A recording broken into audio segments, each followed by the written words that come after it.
રાજકોટ ગ્રામ્ય જિલ્લાની cyber cell દ્વારા એક સારો મ્યુલ અકાઉન્ટ્સનો કેસ કરવામાં આવ્યો છે. એમાં 1930 જો આપણો સાયબર હેલ્પલાઇન નંબર છે, એના ઉપર એક અકાઉન્ટ ઉપર 66 જેટલી કમ્પ્લેન પૂરા દેશમાં થયેલી હતી. આ 66 કમ્પ્લેનના ધ્યાનમાં રાખીને ઇન્વેસ્ટિગેશન કરવામાં આવ્યો. તો આ જો અકાઉન્ટ છે જ્યોત ટ્રેડિંગનો અકાઉન્ટ છે ગોંડલ રાજકોટનો, और जय मनसुख भाई नांदपरा करीने 25 वर्षनो छे ओ आ अकाउंट ने ऑपरेट करे छे.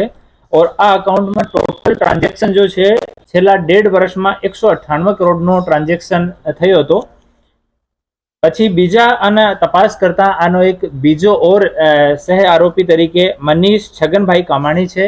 एना पण एवा ज अकाउंट छे जेमां टोटल 150 करोड़ना ट्रांजेक्शन मळ्या. ત્રીજો પ્રવીણ સિંહ ભૂપતભાઈ પરમાર, એના અકાઉન્ટમાં 33 કરોડ રૂપિયા જેટલા ટ્રાન્ઝેક્શન મળ્યા. એ 3 અકાઉન્ટ હોલ્ડર્સ છે, એ લોકો જો સાયબર ફ્રોડનો અમાઉન્ટ છે એને પોતાના અકાઉન્ટમાં લેતા અને અહીંયાથી એને કેસ વિથડ્રો કરીને 1 લાખ રૂપિયા ઉપર એને 200 થી 400 રૂપિયા કમિશન લેવાની એ વાત કબૂલ કરી છે. અને બાકીના અમાઉન્ટને એ લોકો એના જો આ ક્રાઇમમાં એનાથી જો ઉપરની કડીમાં માણસો છે એને અલગ અલગ શહેરોમાં મોકલતા હતા. આમાં આ ત્રણ માણસો જો અકાઉન્ટ હોલ્ડર્સ છે, એની સિવાય એક ઋષિત તુલસીભાઈ રયાણી છે, ગોંડલનો રહેવાસી છે. જો લોકો સાયબર ફ્રોડ કરે છે એની વચ્ચે બેંકમાં અકાઉન્ટ ખોલાવવાનું કામ અને અકાઉન્ટ પ્રોવાઈડ કરાવવાનો એ મીડિયેટરનું કામ કરે છે અને એકમુશ્ત એને રાશિ મળે છે.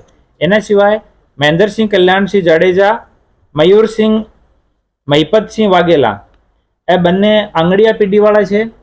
આ બંનેનો જો આરોપી છે, જો સાયબર ફ્રોડના પૈસા અહીંયા મૂકે છે, આ લોકો સાથે જો મ્યુલ અકાઉન્ટ હોલ્ડર્સ છે એની સાથે, જો મ્યુલ અકાઉન્ટ્સના જો મીડિયેટર છે એની સાથે એ લોકો સતત કોન્ટેક્ટમાં રહે છે અને એની આંગળીયા પીઢી દ્વારા જ મેક્સિમમ અમાઉન્ટ અહીંયાથી રાજકોટથી કેશ લઈને અને બીજી જગ્યા અલગ અલગ શહેરોમાં મોકલવામાં આવ્યો છે. તો હાલ સુધીમાં टोटल जो अमाउंट है वो 380 करोड़ जेटलो अमाउंट जो है आ अकाउंट्स में कन्फर्म थयो छे.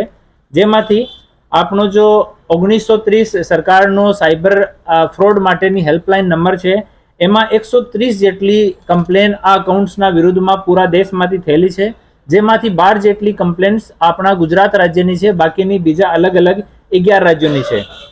तो आ अकाउंट्सनी तमामनी तपास हाल चालू छे. એ લોકો મોટા ભાગમાં યસ બેંકમાં, ICICI અને એક્સિસ બેંકમાં કરંટ ખાતા ખોલાવતા હતા. યસ બેંકમાં વધારે પ્રાયોરિટી આપવાનું રીઝનો છે કે યસ બેંકમાં દરેક બ્રાન્ચ હોમ બ્રાન્ચ જેમ જ રહે છે, તો આમાં રેસ્ટ્રિક્શન ઓછા રહે છે.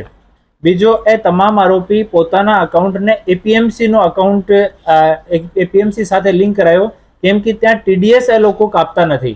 એપીએમસીના જો અકાઉન્ટ્સ રહે છે એમાં આ લિબર્ટી છે एग्रीकल्चर ट्रेडिंगना मार्केटना अकाउंटना कारण कि आमां TDS काटवानी जरूर रहती नहीं. तो एना कारण जो आपनी टेक्सेशन एजेंसीओ छे एनी नजरमां ए अकाउंट्स आवता नहीं. तो एना माटे ए लोको एपीएमसी अकाउंट्सने प्रेफरन्स आपता हता. आमां हाल 6 आरोपीओ जय मनसुखभाई नादपरा, ऋषित तुलसीभाई रयाणी, मनीष छगनभाई कमाणी. आमां जय अने ऋषित गोंडलना रहेवासी छे, मनीष कमाणी राजकोटनो रहेवासी छे, प्रवीणभाई भूपतभाई परमार, महेंद्रसिंह कल्याणसिंह जाडेजा, मयूरसिंह महिपतसिंह वाघेला, आ 6 लोकोने हाल आ केसमां अटक करवामां आव्या छे. अने आदिलुद्दीन हैदराबादनो रहेवासी छे, लालाभाई यागिक झालावाड़िया गोंडलनो रहेवासी छे, हर्षिल निलेशभाई शाह गोंडलनो रहेवासी छे ने भरत परमार मुंबईनो रहेवासी छे. ए 4 लोको हाल आ केसमां वोंटेड छे, जेनी हाल तपास चालू छे અને એની તપાસ અમારા સાયબર સેલના PI શ્રી રવિ ગૌતમ કરી રહ્યા છીએ.